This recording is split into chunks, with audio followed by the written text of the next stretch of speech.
ना सुबह 6 बजे उठती थी, रात 11 बजे तक मैं स्टडी करती थी, फिर कभी अटेंड नहीं किए। डिस्ट्रैक्शंस तो ऐसे पड़े रहते थे, करो नहीं तो सारा स्टडी में इतना टेंशन, कॉन्फिडेंस लो नहीं करना है। जो मैं मेरे अंदर से आपको डिसीजन चेंज की मैं करना ही है उसके पीछे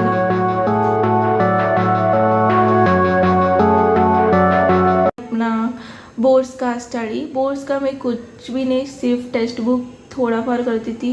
मैं कंफ्यूज रहता भाई कि बोर्ड्स का क्या करे। एक तो कॉलेज में कुछ नहीं बोलते बोर्ड्स का, क्या हमारे सर तो बोलती थी क्या बोर्ड्स का पहले नीट का करो फिर बोर्ड्स का सोचेंगे बाद में, बोर्ड्स का कुछ इंपॉर्टेंट ही नहीं है, नीट मेन इंपॉर्टेंट है, नीट का स्टडी करो, ऐसा बोलते थे।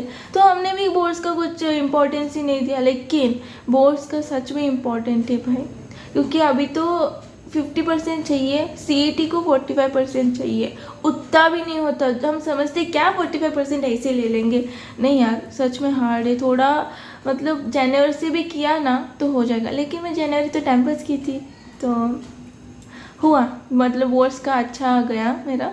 फिर बोर्ड्स का होने के बाद उसका रिज़ल्ट एक मेन, बोर्ड्स का होने के बाद मैं सेकेंड अटेम्प्ट जनवरी, फर्स्ट अटेम्प्ट जनवरी था जेईई मेंस का, उसमें कितने बड़े थे 52% बिना स्टडी किए। तो थोड़ा अंदर से कॉन्फिडेंस है कि हाँ मैं मैथ्स का अच्छा स्कोर की थी, मुझे लगा इंजीनियरिंग में कर सकती। नीट का तो मेरा एमबीबीएस लेवल में हुआ नहीं था, सिर्फ 500 तक ले रही थी मैं, तो छोड़ मतलब नीट का। तब बोर्ड्स के होने के बाद मेरा दिमाग में एक डिसीज़न तो लेना था कि जेईई मीन्स परफेक्ट देना है क्या, सीईटी करना है क्या, नीट करना है, क्योंकि ना घर का ना घाट का होता था अगर मैं नीट ही करती थी तो वो एक मेरा डिसीजन लेना था कि नीट करूँ, इंजीनियरिंग करूँ, क्या करूँ। तो जेईई मीन्स क्या कैसा है, एक तो 99% लो फिर ही यूज़ है, एनआईटी अच्छा कॉलेज में मिलेगा, नहीं तो यूज़ ही नहीं है वो, ऐसा मेरे हिसाब से। तो मुझे बाहर किधर भी नहीं जाना था। मम्मी पापा बोले थे मतलब अपना लोकल हुआ तो ही अच्छा रहता ना, बाहर हॉस्टल में रहो बहुत सारा प्रॉब्लम्स है। इसलिए मैं पापा बोले कि एनआईटी तो इधर तुझे मिलने वाला नहीं, एक तो मैं तो सोलापुर में रहती हूँ, सोलापुर में एनआईटी किधर है, तो एनआईटी में सोची, फिर भी दी, जेईई का अभ्यास की बोर्ड्स के होने के बाद वो ये सेकेंड अटेम्प्ट। तो मैं वो 15 डेज में जेईई मेंस का स्टडी की, उसका बुक्स लाई, जेईई मेंस का 30 इयर्स बैक एंड ऑल, थोड़ा की स्टडी, फिर जेईई मेंस का दी, फिर भी मुझे उतने ही मार्क मिले 52%, तो क्या फ़ायदा नहीं हुआ। फिर मैं सोची नीट का, तो मुझे तब कंपल्सरी मतलब पक्का ऐसा पता चला कि मुझे डॉक्टर नहीं बनना, क्योंकि मुझे तब पता चला कि मुझे इंटरेस्ट ही नहीं है डॉक्टर में, इसलिए मैं छोड़ी नीट का स्टडी छोड़ी। मैं जेईई मेंस का सेकेंड अटेम्प्ट दी, छोड़ दी नीट का। रिजल्ट आने तक मैं रुकी थी कि क्या करना है। फिर अप्रैल क्या तो बीच में ही 15 डेज होने के बाद आई थिंक सो जेईई का रिज़ल्ट आया। रिज़ल्ट आने के बाद तो क्या किधर भी नहीं मिलने वाला था, इधर ज़्यादा लोकल इंजीनियरिंग में कुछ मिलने नहीं वाला था। तो मैं सोचने के बाद डिसाइड की कि नहीं अभी तो सीईटी में पक्का करना है, मुझे भी इंजीनियरिंग ही करना है, जो भी करना है इंजीनियरिंग में करूँगी और मुझे सीएस लेना है। ये मैं सोच के अपना स्टडी करना शुरू की, और ये मुझे 90% जो मिले वो 15 डेज़ का हार्ड वर्क से ही मिला है। 15 डेज़ में सिर्फ नीट तो छोड़ दी थी, लास्ट मोमेंट में अपना डिसीजन चेंज की, तो थोड़ा टेंशन आया था कि डिसीजन चेंज किया है तो मम्मी पापा को करके ही दिखाना है, ऐसा मेरे अंदर से आ रहा था कि नहीं यार सच में कर चेंज की मैं तो मुझे करके दिखाना है। 90 मुझे ना इधर लोकल सोलापुर में कि वॉलचंद ये सबसे मतलब टॉप, जैसा पुणे में सीओईपी, जैसे सोलापुर में वॉलचंद है। मैं बाहर तो नहीं जाने वाली थी, तो मेरा एक ही फिक्स था कि मुझे लेना है तो वॉलचंद में ही लेना है और कंप्यूटर साइंस ही लेना है। ये मैं अंदर से ऐसा ये करके रखी थी कि नहीं ये 15 डेज़ में टाइम टेबल डालूंगी, अच्छे से स्टडी करूंगी और मुझे सीएस लेना है। और उसके लिए मुझे चाहिए थे 90% में स्टडी की। वो 15 डेज़ में सिर्फ दिनेश सर का मैथ्स का सारा लेसन्स की, फिर 30 इयर्स का जो बुक्स रहते हैं MCQ CET के लिए स्पेशली, वो बुक्स सारे कंप्लीट की सॉल्व करके फिर मैं ना सुबह 6 बजे उठती थी, रात 11 बजे तक मैं स्टडी करती थी, फिर रात को सोती थी, फिर मैं सुबह एग्जैक्टली 6 बजे उठती थी। ऐसे ही करके मैं 15 डेज़ का जो है टाइम टेबल, वो मैं दिनेश सर का जो जो उनमें वो लोग बताते कि वो 1 शॉट जो जो वो लोग करते थे वो सब मैं करती थी, वीडियो देखती थी। फिर ऐसा ही करके 15 डेज़ गए। मई 1 से मई 15 तक मैं ऐसा ही टाइम टेबल शेड्यूल की थी और उसी के हिसाब से मैं स्टडी की, कांस्टेंट स्टडी की, फुल हार्डवर्क। मेरा एक था, हार्डवर्क कर्म करे तो फल मिलता ही उसका, और जो भी होता है अच्छे के लिए होता है, ये तो सबको मालूम है। तो मैं सिर्फ स्टडी करती थी, हार्डवर्क करती थी, मैं आगे का सोचती नहीं थी। एक तो एग्ज़ाम का इतना टेंशन, मैं ना लास्ट को क्या 7 to 8 एग्ज़ाम्स CET का, पर्टिकुलरली CET का एग्ज़ाम्स हमारे कॉलेज वाले ने रखे थे, तो वो एक ही मैं कॉलेज में जाके देती थी। तो उधर तो ठीक ठाक, मतलब 85% तक मिलता था, तो थोड़ा कॉन्फिडेंस था कि मैं करूँगी तो ये मेन एग्ज़ाम में 90% ले सकती। तो वो एक कॉन्फिडेंस है। ऐसा नहीं कि अगर मुझे CET में उधर कॉलेज में भी 80% 75% भी मिले, लेकिन हमारा कॉन्फिडेंस लो नहीं करना है, अपना फुल हार्डवर्क देना है, सिर्फ हार्डवर्क करना है, एफर्ट्स डालना है, इतना ही सोचने का लास्ट को। तो मैं इतना ही सोच के अपना फुल हार्डवर्क देती। 15% कॉन्स्टेंट स्टडी करने के बाद वो दिन आया जो मैं वेट कर रही थी, एक्चुअली वेट भी कर रही थी और डर भी लग रहा था।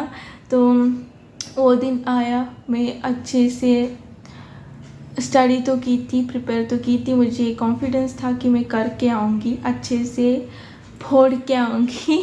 तो यहाँ मैं गई।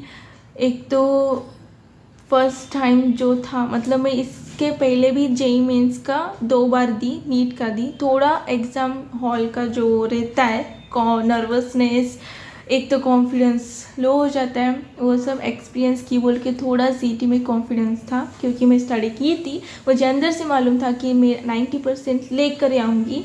तो बैठी, शुरू हुआ एग्ज़ाम शुरू होने के बाद स्टार्टिंग पहले मैं की थी केमिस्ट्री, क्योंकि मेरा मेन सब्जेक्ट CET में एक्चुअली मैथ्स रहना चाहिए, बट मैं नीट का अभ्यास की थी, मैथ्स का कुछ भी नहीं की थी, लास्ट मोमेंट को की थी। मुझे मालूम था कि पढ़ने वाले तो उतना क्या नहीं पढ़ने वाले उसमें, तो मैं केमिस्ट्री में फोकस की।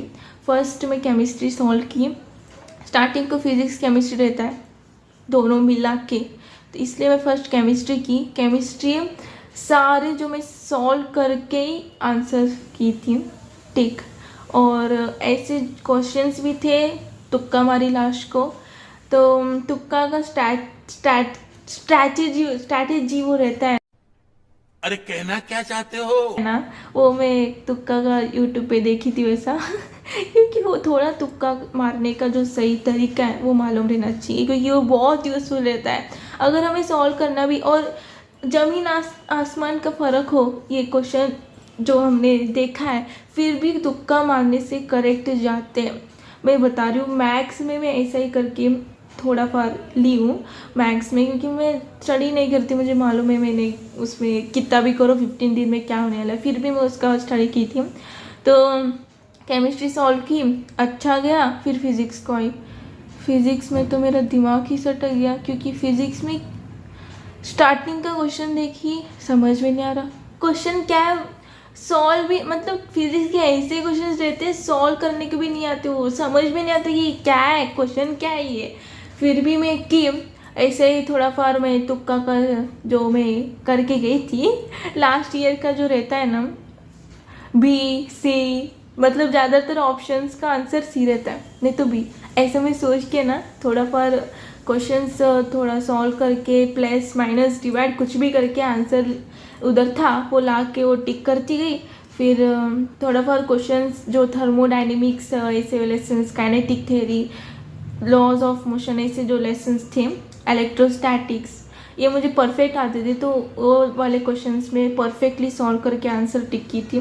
फिर आया मेन मैथ्स, वो तो क्या ही बताए, कुछ की थी, जितना की थी उतना ही की, तुक्का तो मारी, हो गया एग्ज़ाम।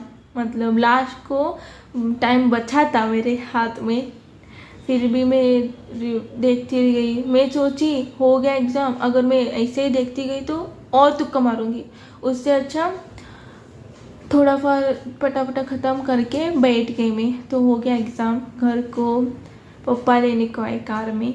फिर कार में पप्पा पूछे कि कैसा गया एग्ज़ाम।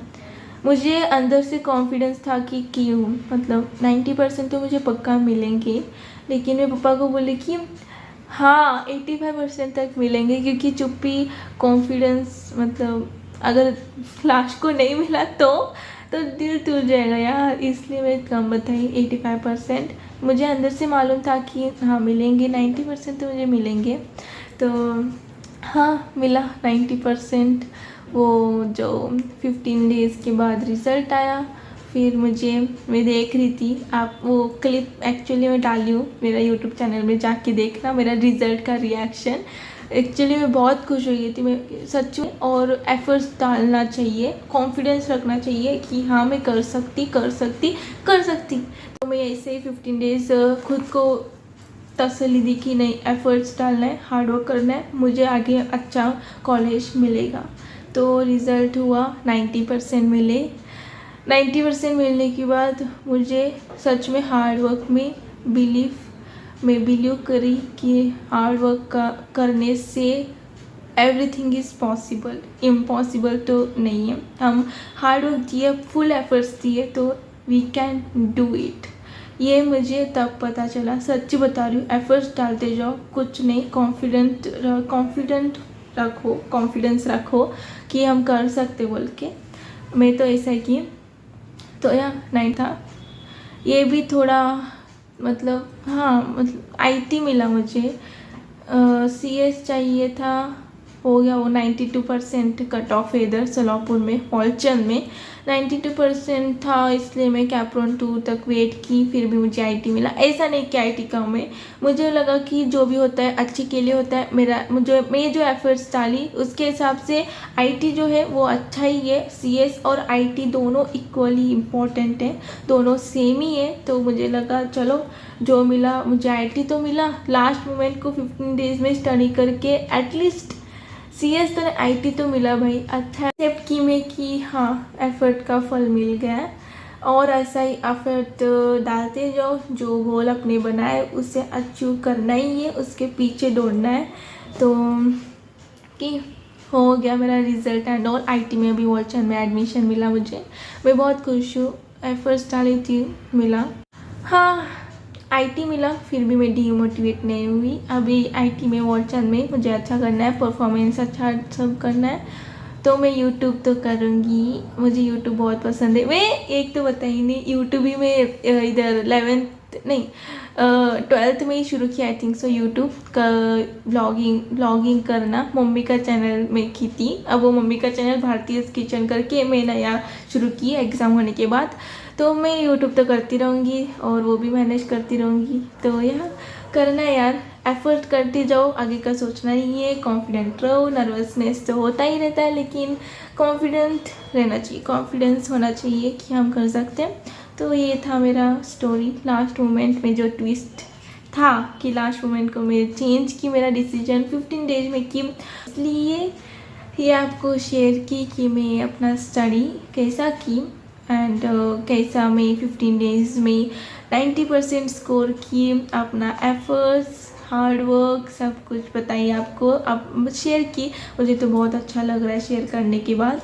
तो मम्मी पापा का जो रिएक्शन था वो सबसे बेस्ट था, आप जाके ज़रूर देखिएगा और ऐसा ही अच्छा करिएगा। अगर आप स्टूडेंट हो, अभी 11th-12th में हो, तो कॉन्फिडेंट रखो। मालूम है स्टार्टिंग को समझ में नहीं आता कि क्या करना है, मुझे सच में क्या बनना है, लेकिन थोड़ा 12th के होने के बाद भी बैकलॉग अगर बचा तो टेंशन नहीं लेने का, आगे का सोचने का और आगे अच्छे से टाइम टेबल डाल के परफेक्ट, अपना परफेक्शन के साथ 100% देने का। फिर आगे का जो भी मिला है मैं एक्सेप्ट करूँगी कि मिला है तो मैं ले लूँगी, क्योंकि मुझे मालूम था कि 100% दी हूँ तो बस मम्मी पापा को भी मालूम रहता कि हाँ बाबा 100% दिया है, तो जो भी मिला अच्छे के लिए होता है और वो अच्छा ही मिला रहता है हमारे लिए। तो ये था मेरा स्टोरी।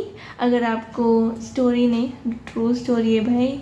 हाँ, तो अगर आपको ये मेरा जो मैं इतना सारा ज्ञान दिया, आई थिंक सो, क्या मालूम, तो अगर आपको ये पसंद आया तो लाइक, शेयर और सब्सक्राइब ज़रूर करिएगा।